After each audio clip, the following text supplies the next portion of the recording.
윤석열 대통령은 내일 예정대로 국회 시정연설에 나서기로 했습니다. 대통령실은 엄중한 경제와 안보 상황 속에서 국민의 삶을 지키기 위해 책임을 다할 것이라고 밝혔습니다. 계속해서 김용재 기자입니다. 내일 예정된 국회 시정연설. 지난 8월 여야가 합의하며 확정됐습니다.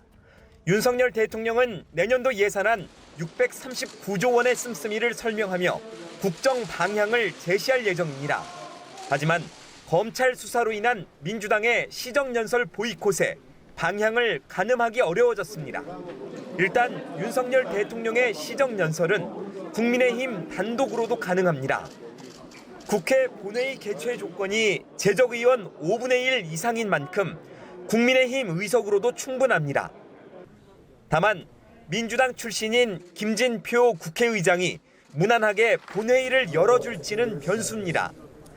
윤석열 대통령은 출석 의지를 불태우고 있습니다. 국회 출석 발언권과 국회법 규정을 언급하며 국회 시정연설 의사를 분명히 한 걸로 풀이됩니다.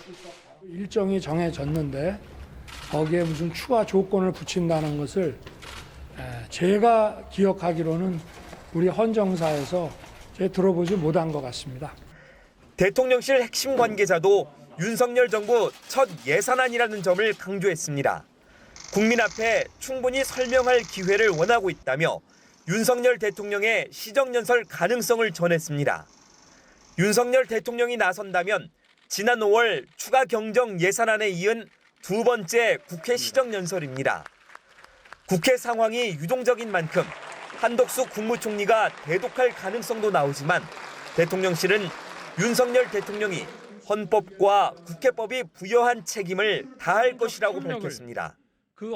최악으로 흐르는 야당과 관계는 정부 여당의 책임이 분명히 존재하고 야당도 국정 파트너로서 굉장히 중요한 책임감을 가져야 한다고 강조했습니다. OBS 뉴스 김용재입니다.